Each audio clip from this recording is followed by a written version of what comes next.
அஸ்ஸலாமு நீங்கள் வெஜிடேரியனா? Eggless crinkle top brownie பார்க்கலாமா? இதுக்கு வந்து 25 கிராம் பட்டரோட 100 கிராம்ஸ் வந்து டார்க் காம்பவுண்ட் ஆட் பண்ணிக்கிறேன். அதோடு வந்து 1 டேபிள் ஸ்பூன் ஆயிலும் ஆட் பண்ணிக்கிறேன்.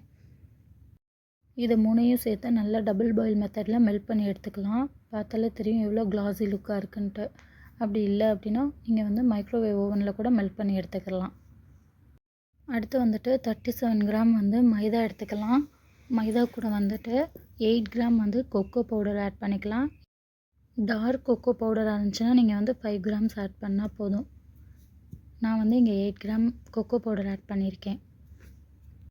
இது எக்லெஸ் ப்ரௌனின்றனால நான் வந்து 150 கிராம் வந்து கண்டென்ஸ் மில்க் வந்து எடுத்திருக்கேன். நம்ம கண்டென்ஸ் மில்க் யூஸ் பண்ணுறனால அதில் சுகர் கண்டென்ட் வந்து ஜாஸ்தியாகவே இருக்கும். அதனால் நம்ம இன்றைக்கி சுகர் வந்து ஆட் பண்ண போகிறதில்ல.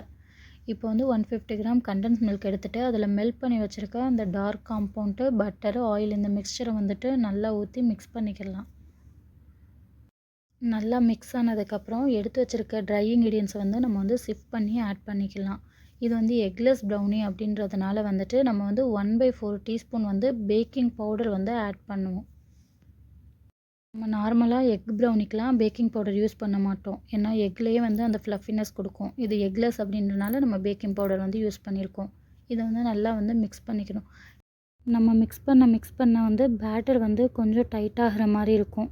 ஃபுல்லாக மிக்ஸ் பண்ணிவிட்டு பார்க்கும்போது அப்போ நம்ம என்ன பண்ணணும் அப்படின்னா 1½ டேபிள் ஸ்பூன் வந்துட்டு மில்க் வந்து ஆட் பண்ணி நம்ம நார்மலாக எக் ப்ரௌனி பண்ணுவோம்ல அந்த மாதிரி ஸ்டேஜ், அதாவது ரிப்பன் கன்சிஸ்டன்சியில் இருக்கும். அதே மாதிரி நம்ம எடுத்துக்கிற மில்க் வந்து ரூம் டெம்பரேச்சர் மில்காக இருக்கணும். அப்படி இல்லைன்னா நல்லா காய்ச்சி ஆற வச்ச பாலாக இருக்கணும். ப்ரௌனி பேக் பண்ணாலும் சரி, இல்லை எந்த ஒரு ஐட்டம்ஸ் வந்து பேக் பண்ணும்போதும் ப்ரீ ஹீட் வந்து ஓவனில் ப்ரீ ஹீட் பண்ணுறது ரொம்ப வந்து முக்கியமான ஒரு ஸ்டேஜ். பார்த்தீங்கனாலே தெரியும் பேட்டர் வந்து எந்த அளவு வந்து லூஸாக இருக்குது, ஒரு ரிப்பன் கன்சிஸ்டன்சி மாதிரி ஃபார்ம் ஆகுது அப்படின்ட்டு. இதை வந்து 6 இன்ச் ட்ரேயில் வந்து ட்ரான்ஸ்ஃபர் பண்ணிக்கலாம். ட்ரான்ஸ்ஃபர் பண்ணதுக்கப்புறமா ஒரு டூத் பீக் வச்சு ஏர் பபிள்ஸ்லாம் ரிலீஸ் பண்ணி விட்டுலாம். அப்படி இல்லைன்னா டேப் பண்ணிவிட்டு இருக்கிற ஏர் பபிள்ஸ்லாம் எடுத்து விட்டுலாம். மேலே கார்னிஷ்காக நீங்கள் வந்து சாப் பண்ண சாக்லேட்ஸு இல்லைன்னா நட்ஸு இதை வந்து நீங்கள் வந்து ஸ்ப்ரெட் பண்ணி விட்டுட்டு நீங்கள் வந்து ஓவனில் 165 டிகிரியில் வந்து 25 to 30 மினிட்ஸ் வச்சு பேக் பண்ணி எடுக்கலாம். பேக் பண்ணும்போது டாப் அண்ட் பாட்டம் ராடு ரெண்டுமே ஆனில் இருக்கணும். ஃபேன் மோடும் ஆனில் இருக்கிற மாதிரி பார்த்துக்கோங்க. மாதிரி எல்லா ஓவனும் ஒரே டெம்பரேச்சர் கொடுக்காது. 5 to 10 டிகிரி வந்து அப் அண்ட் டவுன் தான் காட்டும்.